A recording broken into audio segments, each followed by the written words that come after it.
7ஆம் தேதி எங்களுடைய ஜனாதிபதி சும்மா ராஜா மாதிரி வந்து வரவு செலவு திட்டத்தை எல்லாத்தையும் முன் வச்சுட்டு போயிட்டாரு. நாங்க போன வீடியோல சொன்ன மாதிரி, அந்த புது வருஷத்துக்கு ரபான்ல தட்டுற மாரி எல்லாரும் மேசையில எல்லாம் தட்டி, ஒண்ணா சாப்பிட்டு எல்லாம் செஞ்சுட்டு போயிட்டாங்க. அதுல ஒவ்வொருத்தர் வந்து தங்களுடைய கருத்துக்களையும் சொல்லியிருந்தாங்க. இந்த பட்ஜெட் வந்து சரியில்லன்னு ஒரு பக்கம் சொல்றாங்க. இன்னொரு பக்கம் இந்த பட்ஜெட் ரொம்ப நல்லா இருக்குன்னு ஒரு சொல்றாங்க. இப்படி எல்லாரும் அவங்களுடைய கருத்துக்கள சொல்லி இருக்க நேரம், இந்த பட்ஜெட் எப்படி இருக்கு? நல்லா இருக்கா? ரொம்ப நல்லா இருக்கா? இல்ல எதிர்பார்த்த அளவெல்லாம் இல்லையாங்கிறத பத்தி தான் இந்த வீடியோல பார்க்க போறோம். பொதுவா பட்ஜெட்ன்னு சொல்றப்போ, பிரதானமா பார்க்குற விஷயம் என்னன்னா, எவ்வளவு வரவு இருக்கு? எவ்வளவு செலவு இருக்கு? அது 2க்கும் நடுவுல எவ்வளவு வித்தியாசம் இருக்கு? அப்படிங்கிறது தான். அதுக்கு அடுத்ததா ஒரு பட்ஜெட்ல கல்விக்கு எவ்வளவு ஒதுக்கியிருக்காங்க? சுகாதாரத்துக்கு எவ்வளவு ஒதுக்கியிருக்காங்க? பாதுகாப்புக்கு அதாவது டிஃபென்ஸுக்கு எவ்வளவு ஒதுக்கியிருக்காங்க? இப்படி ஒவ்வொரு துறைக்கும் எவ்வளவு பணம் ஒதுக்கியிருக்காங்க அப்படின்னு பார்ப்பாங்க. அப்படி இந்த எல்லா துறைகளுக்கும் எவ்வளவு ஒதுக்கியிருக்காங்கன்னு ஒரு லிஸ்ட் போட்டு செலவு எவ்வளவுன்னு கூட்டி பார்த்தா ரூ. 7 வருது. என்னது ரூ. 7 அப்படின்னு நீங்க கேட்டீங்கன்னா புரிஞ்சுக்கிறதுக்கு ஈஸியா இருக்கிறதுக்காக ரூ. 7 அப்படின்னு சொல்றோம். அதே மாதிரி வரவு எவ்வளவுன்னு பார்த்தா இந்த இன்கம் டேக்ஸ், வெட், இம்போர்ட் டேக்ஸ், வரி இல்லாத வரவு அப்படின்னு பார்க்குறப்போ மொத்தமா ரூ. 5 வரவா இருக்கு. 5னா சரியா ரூ. 5 இல்ல. ஒரு ரூ. 5 30% மாதிரி இருக்கு. தெளிவா சொல்றதா இருந்தா எங்களுக்கான மொத்த வரவு 5300 பில்லியன் ரூபா. அதே மாதிரி மொத்த செலவு 7057 பில்லியன் ரூபா. ஸோ வரவுக்கும் செலவுக்கும் இடையிலான வித்தியாசம் 1757 பில்லியன் ரூபா.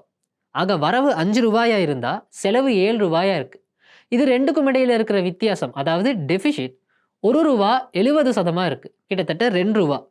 அதாவது வரவை விட செலவு ரூ. 2 அதிகமாயிருக்கு. இதுல நாங்க இன்னொரு விஷயத்தையும் பார்க்கணும். அதாவது இந்த செலவுகளை வாசிச்சதுக்கு அப்புறமா அதுல நாங்க கட்ட வேண்டிய கடன், அதுக்கான வட்டி 2மே இருக்குன்னு நீங்க நினைக்கலாம். ஆனா ஒரு பட்ஜெட்டோட செலவுகளை எழுதுறப்போ அதுல வட்டியை மட்டும்தான் சேர்த்து இருப்பாங்களே தவிர நாங்க கட்ட வேண்டிய கடனை அதுல இன்க்ளூட் பண்ணியிருக்க மாட்டாங்க. இப்போ ஒரு உதாரணத்துக்கு நீங்க ஒரு கார் வாங்க லீசிங் கம்பெனியில ரூ. 1 மில்லியன் கடன் வாங்குறீங்கன்னா அதுக்கு வட்டி இருக்கும். அந்த கேபிட்டல் அமௌண்ட்டுக்கு நீங்க இன்ஸ்டால்மெண்ட்டா கட்ட வேண்டி இருக்கும். அந்த மாதிரி வரவு செலவுன்னு எடுக்கிறப்போ நாங்க வாங்கின கடனுக்கான வட்டி மட்டும்தான் இந்த செலவுங்கிற பக்கத்துல இருக்குமே தவிர வட்டியும் வாங்கின மொத்த கடனும் 2மே அதுல இருக்காது. அப்ப உண்மையான கணக்கை காட்டாம பொய் பட்ஜெட் ஒன்று தான் இதுல காட்டியிருக்காங்களா? அது எப்படி பண்ணலாம் அப்படின்னு நீங்க யோசிக்கலாம். அது நியாயம்தான். ஆனா இந்த பட்ஜெட்னு இல்ல. வழக்கமா எந்த ஒரு பட்ஜெட்டை எடுத்தாலும் அதை எழுதுறதுக்குன்னு ஒரு கைட்லைன் இருக்கு. அந்த கைட்லைன் படி வழக்கமா கடனுக்கான வட்டியை மட்டும்தான் சேர்த்திருப்பாங்க. அதனால இந்த பட்ஜெட்டும் சரியான கைட்லைன் படி தான் எழுதப்பட்டிருக்கு. அதே நேரம் கொஞ்சம் ப்ராக்டிக்கலா பார்த்தா நாங்க வட்டி மட்டும் இல்லாம அதோட முதலையும் கட்டி தான் ஆகணும். அப்ப பட்ஜெட்ல சேர்க்காம விட்ட அந்த அமௌண்ட் எவ்வளோன்னு பார்த்தா அது கிட்டத்தட்ட 1800 பில்லியன் ரூபா கிட்ட இருக்கு. அதாவது வரவு ரூ. 5, செலவு ரூ. 7. அந்த 7ஓட இந்த 1.8 சேர்ந்தோன்னா மொத்தம் செலவு ரூ. 8 50%.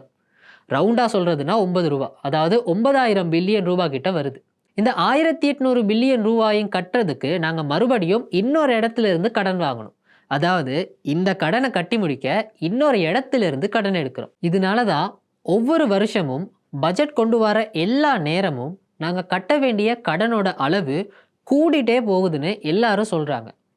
ஸோ ஞாபகம் வச்சுக்க வேண்டியது என்னன்னா வரவுக்கும் செலவுக்கும் இடையில இருக்கிற வித்தியாசத்துக்கு இந்த கடனோட அளவும் சேர்க்க வேண்டி இருக்குங்கிறது தான். நான் முன்னாடியே சொன்ன மாதிரி எங்களுக்கு கிடைக்கிற வரவுல இருந்து தான் கடனுக்கான வட்டி எல்லாத்தையும் கட்ட வேண்டி இருக்கும். ஸோ வரவு ரூ. 5னா அதுல வட்டி கட்டுறதுக்கு எவ்வளவு செலவாகும்னு நீங்க நினைக்கிறீங்க? உண்மையா சொல்றதா இருந்தா வட்டி கட்டுறதுக்கு ரூ. 2 செலவாகுது. அதாவது கிடைக்கிற வரவுல அரைவாசிக்கும் மேலேயே செலவாகுது. அப்ப இந்த வட்டியோட ரூ. 1 கடனும் சேர்ந்து மொத்தமா 4400 பில்லியன் ரூபா கிட்ட கடனை சமாளிக்க மட்டுமே செலவாகுது. இங்க தான் எங்களுக்கான சேலஞ்ச் இருக்கு. வர்ற ரூ. 5ல அதிகமான பணம் கடனுக்கே செலவாகுது. எவ்வளவுன்னு சொன்னா கிட்டத்தட்ட 80% மேல கடனுக்கு செலவானதும், மிச்சம் இருக்கிற இந்த கொஞ்சம் காசுல தான் சுகாதாரம், கல்வி, அரச சம்பளம்னு மத்த விஷயங்களுக்கு செலவு பண்ண வேண்டி இருக்கு. இது எல்லாத்தையும் மேனேஜ் பண்ணிட்டு, இலங்கையோட பொருளாதாரத்த எக்ஸ்பேண்ட் பண்றதுக்கு IMF ஓட டார்கெட்ட அச்சீவ் பண்றது தான் இவங்களுக்கு ஒரு பெரிய சவாலா இருந்துச்சு. அதையும் இந்த அரசாங்கம் ஓரளவு சரியா செஞ்சிருக்காங்க. அதுக்கு எங்களோட பாராட்டுகளையும் கண்டிப்பா நாங்க சொல்லியாகணும். ஏன்னா 2025ல எங்களுக்கு எதிர்பார்த்ததை விட அதிகமான வருமானம் வந்திருக்கு. இந்த சிங்களத்துல "அபிதமாய் ஹொந்தடம கர்லாதி எண்ணே" அப்படின்னு சொல்ற மாதிரி நல்லாவே பெர்ஃபார்ம் பண்ணியிருக்காங்க. அதனால 2025ல வரவுக்கும் செலவுக்கும் இடையில இருக்கிற வித்தியாசத்தை குறைக்க முடிஞ்சிருக்கு. ஆனா 2026ஓட பட்ஜெட்ல இந்த இடைவெளி ஒப்பீட்டளவுல கூடியிருக்கு. இதுக்கு அரசாங்கத்தோட பக்கம் ஒரு காரணமும் சொல்றாங்க. எங்களுடைய கேபிட்டல் எக்ஸ்பெண்டிச்சர்னு சொல்ற மூலதன செலவு, அதாவது இந்த ரோடு போடுறது, பில்டிங் கட்டுறது, ஸ்கூலுக்கு பிளே கிரவுண்ட், லேப்ஸ் கட்டுறது மாதிரி பப்ளிக் இன்வெஸ்ட்மெண்ட்ல 25% மட்டும் தான் செலவு பண்ணியிருக்காங்க. இதை பத்தி எங்களுடைய ஜனாதிபதியும் பேசியிருந்தார். அதாவது மூலதன செலவுல 25%க்கு குறைச்சதால தான் 2025க்கான பட்ஜெட்ல வரவுக்கும் செலவுக்கும் இடையில இருக்கிற இடைவெளியை குறைக்க முடிஞ்சுது அப்படின்னு சொல்லியிருந்தாரு. ஆனா இந்த விளையாட்டை எல்லா நேரமும் பண்ண முடியாது. ஏன்னா மூலதன செலவுகள் கண்டிப்பா பண்ணி ஆகணும். பண்ணாதான் எங்களுடைய பொருளாதாரம் விருத்தி அடையும். இதையும் எங்களுடைய ஜனாதிபதி சொல்லியிருந்தார். எங்களுக்கு மூலதன செலவுகள் கண்டிப்பா தேவைப்படுது. அதுக்காக மொத்த தேசிய உற்பத்தியில ஒரு 4% சரி தேவைப்படும் அப்படின்னு சொல்லியிருந்தார். ஸோ இதனால இந்த பட்ஜெட்ல வரவுக்கும் செலவுக்கும் இடையில இருக்கிற கேப் வந்து கூடியிருக்கலாம். ஆனா ஜனாதிபதி ஒரு அஷூரன்ஸையும் இதோட சேர்ந்து கொடுத்திருந்தாரு. நாங்க கண்டிப்பா கடனை கட்டுவோம், பொருளாதார வளர்ச்சியை 7% கொண்டு வருவோம் அப்படின்னு இன்னும் நிறைய விஷயங்களை அவர் சொல்லியிருந்தார். பொருளாதார வளர்ச்சிக்காக என்னென்ன விஷயங்களை கொண்டு வரப்போறாங்க அப்படின்னு பார்த்தா, முக்கியமா காணி நிலங்களை மேப்பிங் பண்றதை பத்தி பேசப்பட்டிருந்துச்சு. டிஜிட்டலைஸ் பண்றதை பத்தியும் பேசப்பட்டுச்சு. தனியார் துறைகளோட சேர்ந்து வேலை செய்யறதை பத்தியும் சொல்லியிருந்தார். அரசுக்கு சொந்தமான வியாபாரங்களை மேனேஜ் பண்றதுக்கு ஒரு சட்டம் கொண்டு வர போறதா சொல்லியிருந்தார். பப்ளிக் பிரைவேட் பார்ட்னர்ஷிப்புக்கு ஒரு சட்டம் கொண்டு வரதை பற்றியும் சொல்லப்பட்டிருந்துச்சு. அதோட முதலீட்டாளர்களை பாதுகாக்கிறதுக்கு ஒரு சட்டம் கொண்டு வர போகிற பற்றியும் சொல்லப்பட்டு இருந்துச்சு. இது எல்லாமே நல்ல விஷயங்கள் தான். இருந்தாலும் பொருளாதார வளர்ச்சி பற்றி இன்னும் கொஞ்சம் கவனிச்சு இருக்கலாம்னு தோணுது.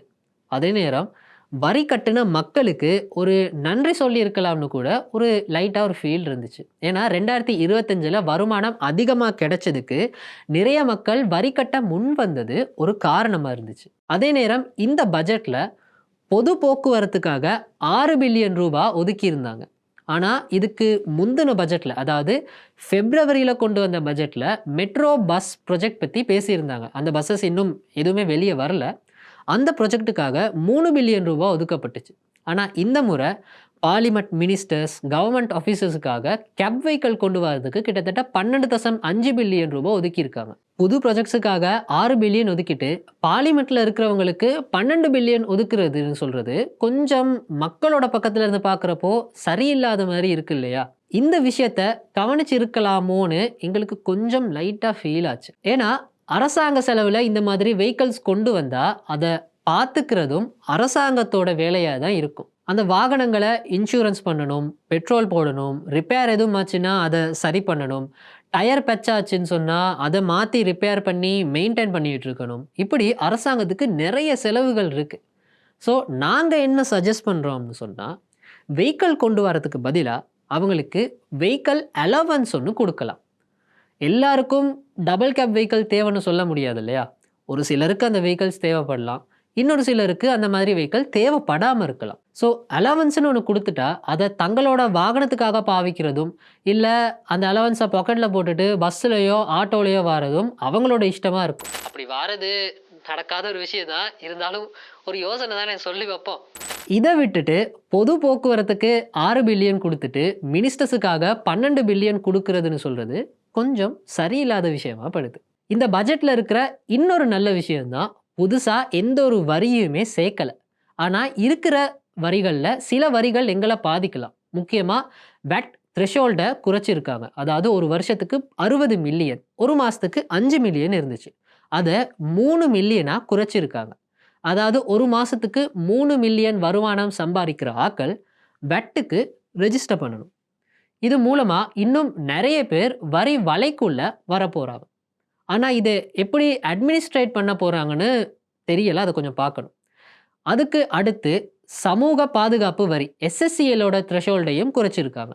இது இன்னும் கொஞ்சம் டேஞ்சரானது. ஏன்னா வெட்டுங்கிறது பெறுமதி சேர்க்கிற வரி மட்டும்தான். ஆனா எஸ்எஸ்சிஎல் த்ரெஷோல்ட குறைச்சா அது எல்லா பொருட்களுக்கும் அட் ஆகுறதால பொருட்களோட விலை கொஞ்சம் கூடுறதுக்கு வாய்ப்பு இருக்கு. இதை தாண்டி இன்டிரெக்ட் டாக்ஸஸை குறைக்க போறதா சொல்லியிருக்காங்க. தீர்வை வரிகளை பற்றியும் பேசியிருக்காங்க. முக்கியமா வெட் மூலமா வருமானம் எடுக்கிறத பற்றி தான் இந்த பட்ஜெட்ல நிறைய பேசியிருக்காங்க. ஸோ ஒட்டு மொத்தமா பார்க்கும்போது இது கொஞ்சம் நல்ல பட்ஜெட் தான். அவ்வளவு மோசமானதெல்லாம் இல்ல. மறுபடியும் ஞாபகப்படுத்துறோம். இந்த செலவுகள்ல நாங்க கட்ட வேண்டிய கடனை அவங்க சேர்க்கல. வட்டிய மட்டும் தான் சேர்த்திருக்காங்க. இதனால அந்த கடனை இன்னொரு கடன் வாங்கி எங்களால கட்ட முடியும். அதாவது கடன் மூலமா ரோல் ஓவர் பண்ணிக்கொண்டே இருக்க முடியும். இதெல்லாம் எப்படி இம்ப்ளிமெண்ட் பண்ண போறாங்க? அது நல்லபடியா நடக்குமான்னு இந்த வரப்போற 10, 11 மாசத்துக்கு நாங்க பொறுத்து இருந்து தான் பார்க்கணும். இதே மாதிரியான இன்னும் பல பொருளாதார தகவல்களை தெரிஞ்சு கொள்றதுக்காக எங்களுடைய சேனலை மறக்காம சப்ஸ்கிரைப் பண்ணுங்க. யூடியூப் மட்டும் இல்லாம Facebook, TikTok, Instagramன்னு எல்லா சோஷியல் மீடியாஸ்லயும் எங்களை ஃபாலோ பண்ணுங்க.